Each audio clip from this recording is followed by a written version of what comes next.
So I've got some birch bark, and what I'm going to do now is I'm going to establish a draft up my chimney. I've never done this before, and I've had people recommend it to me, and I was told, and one commenter in my last video said, hey look, there's so much cold air in your chimney, it acts like a dam, and so when you try to get a big fire going, it's essentially going to really slow down, or almost in effect block the hot air from rushing out the chimney, because you've got so much cold air in the chimney. So it's recommended that you just heat it up a little bit, put a little bit of fire below the chimney, let it warm up slowly, then set up your fire and go big, and it should really just suck out and create a great draft.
It's cold, really cold.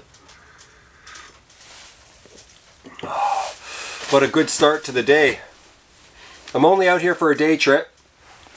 I've got to go to the other site, and I need to take the frame off. And so I'm doing that in like a -30 condition, which is it's not that, once you're moving, like it's cold, but I'm not cold. So that's because I'm moving around a lot. Like my feet are warm, my body's really warm, and the tent's slowly starting to warm up now with that stove. So I expect when I go over there and I'm just moving around and I'm, you know, working in -30, my face will cake up for sure, with ice on the beard. But I'll probably like overheat at times. I wear dry layers underneath. So, you know, those like athletic, I'm going to show you.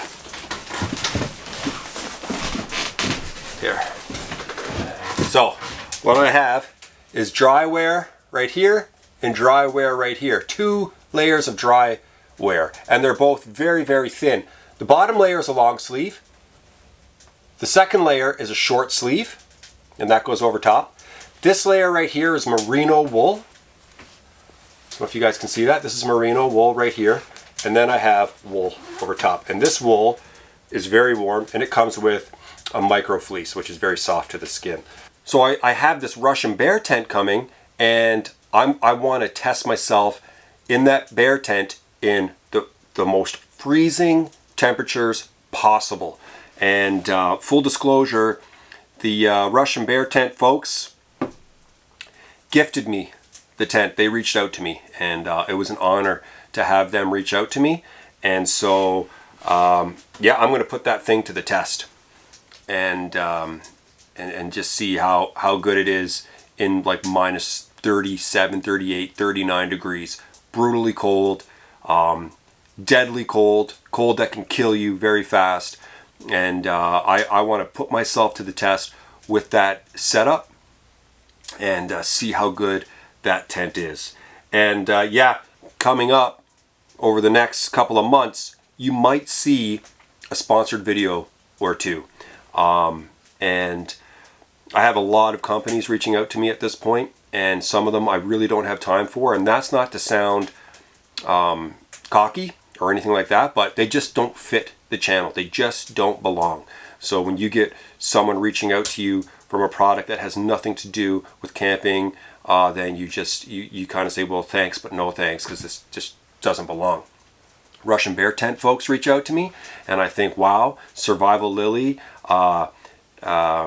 Kent Survival, up north of 60, all of these guys, Von Gun, like, you're talking some of the biggest channels have used the Russian bear tents. And so I feel privileged to know that this company puts me in that category. And when they reached out to me, I thought, man, I'm gonna try that thing. And I said to him, look, I need your biggest stove, because I'm gonna put this thing to the test in the coldest possible weather. And so I'm hoping in the next little while, with these minus 39, 40 degree temperatures coming, that we'll see how good that thing really is.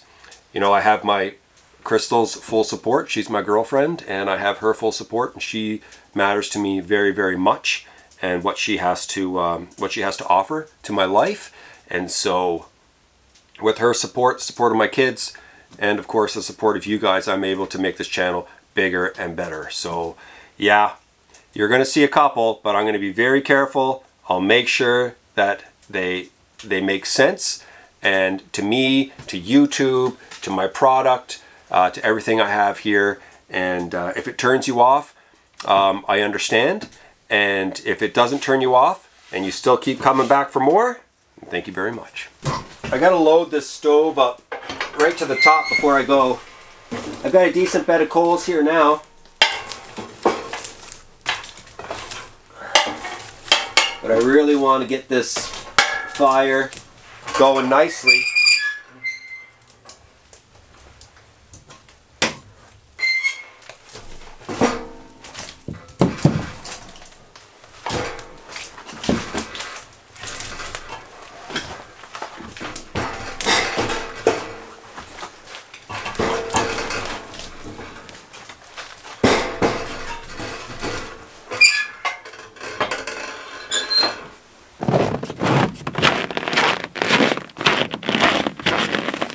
Paintbrush sitting right there. It's going to be a bit of work, but it's pretty neat seeing this frame out here in this beautiful snowy wonderland. It is, it really does look beautiful, I have to say, but it's got to come down. I believe the guy who originally built it salvaged all of these pieces of 2x4 from the dump.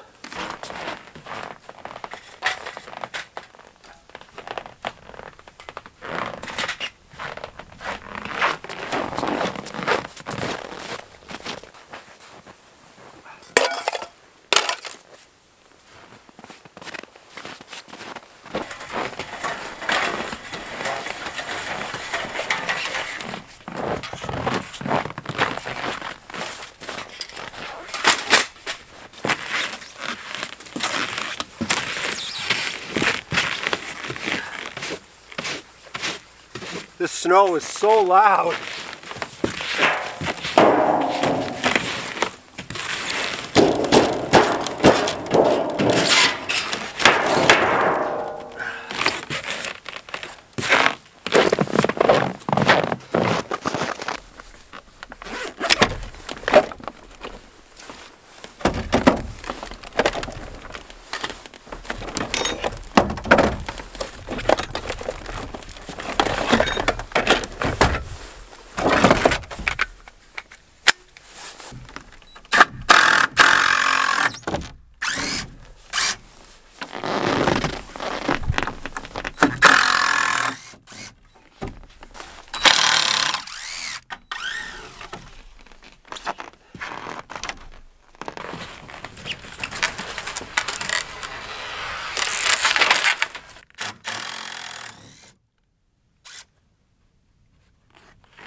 This frame and this tent spot has been used for over a decade.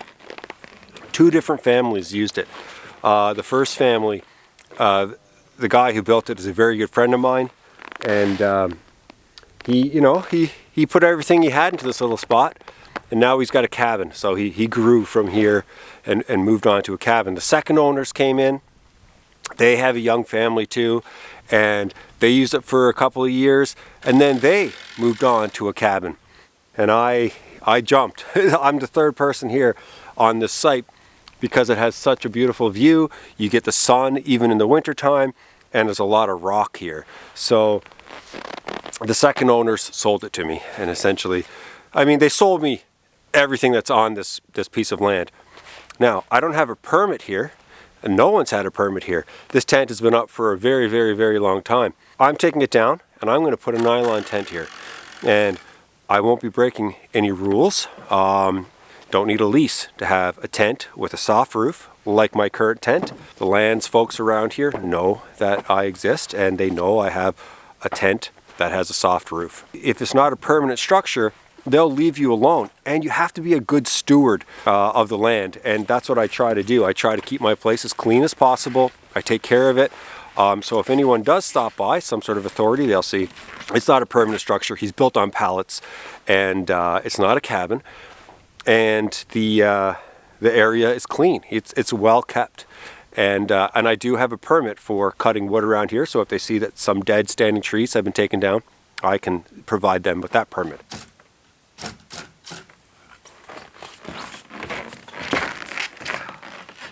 This has been a few hours.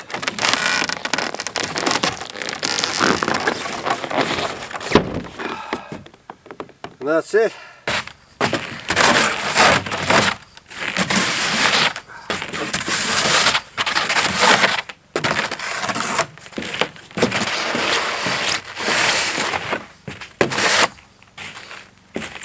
Done. Whew. That took a few hours, at least. I have a feeling the stove has gone out over at the other camp. So what I'm going to do now is go back over and make myself some supper. I'm really hungry, and it's only mid-afternoon, but that sun has gone down behind the trees already, so it's going to get dark pretty fast. I'm going to organize this wood. I'm going to put the good stuff here up on the deck for now, up on the platform, and the stuff that I just don't want to deal with that has too many nails or it's rotten, I'm bringing it back to the tent. I'm going to cut it up. I'm going to use it for my wood stove, for splits, kindling, whatever you want to call it. It's all being put to good use.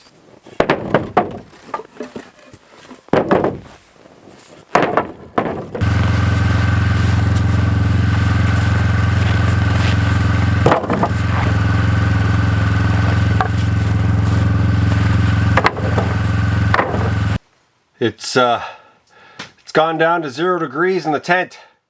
Been away for a while, and that fire is pretty much out, so I'm almost starting from scratch again. There should be enough coals to get it going, but let's take a look. Okay, there's still a tiny bed of coals in there, and that should be enough. One of these pieces of wood just didn't go. going to pull everything forward.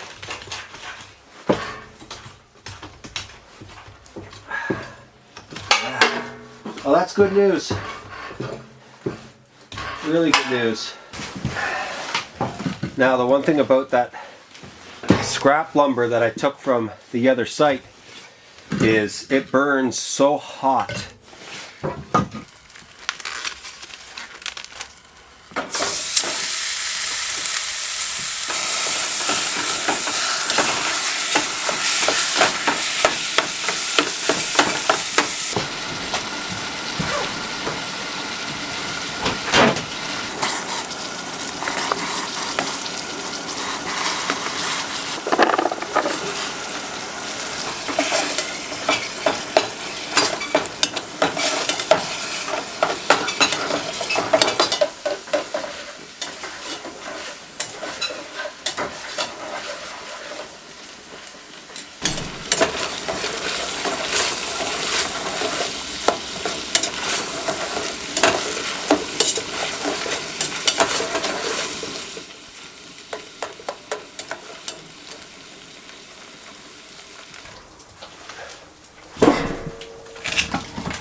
If you have not had this meal before in your life, I can't recommend it enough. My mom and dad used to make this for us. I have a brother and a sister growing up, and we would just kill plates of this stuff. This was one of my favorites by far. Mom wouldn't put carrots in hers. I've just kind of added that to the recipe, but it's super simple. A can of full fat cream of mushroom soup, only about half water. I used some water from the potatoes and just poured that in there as you saw. I got some fresh mushrooms, I got some potatoes and some carrots. It's like anybody can make this. Now, one of the keys with the hamburger meat is to really get it nice and fine and let it overcook a little bit. Then you get those little crispy bits. Oh man, it's amazing.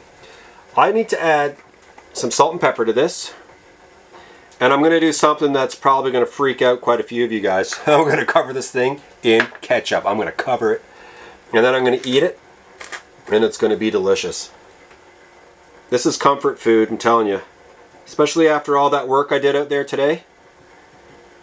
Oh man. Yes. Here it goes. Some people call it the great food equalizer. Ketchup. Because it makes everything taste the same. Oops. I disagree with that. I call it the great food enhancer. Let's see. Oh yeah. A nice hot meal. I mean, it's minus 30 outside, 20 degrees here in the tent, steaming hot food going in. This is amazing.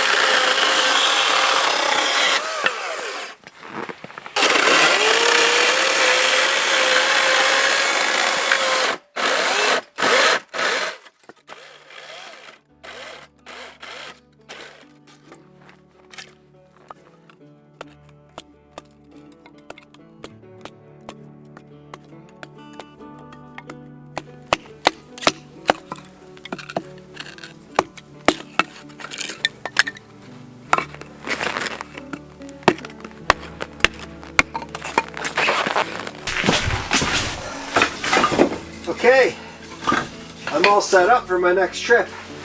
I'm starting with that old lumber because I know it's just going to get a fire going really hot when I arrive, and it'll catch super fast. So that's good, yeah. Ready to go.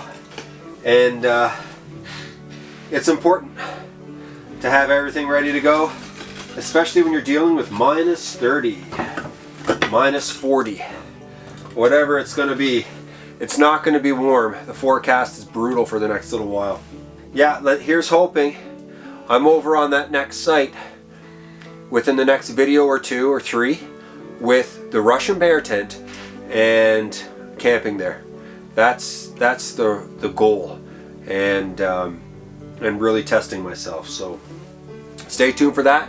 If you guys like what you saw, please hit the like button. That's always a huge help. It really is a huge help to a channel, and I appreciate every single like that's pressed, because it really helps and it means a lot to me. And if you want to subscribe, that would be great. So yeah, that's it for this video. I'll be back really soon.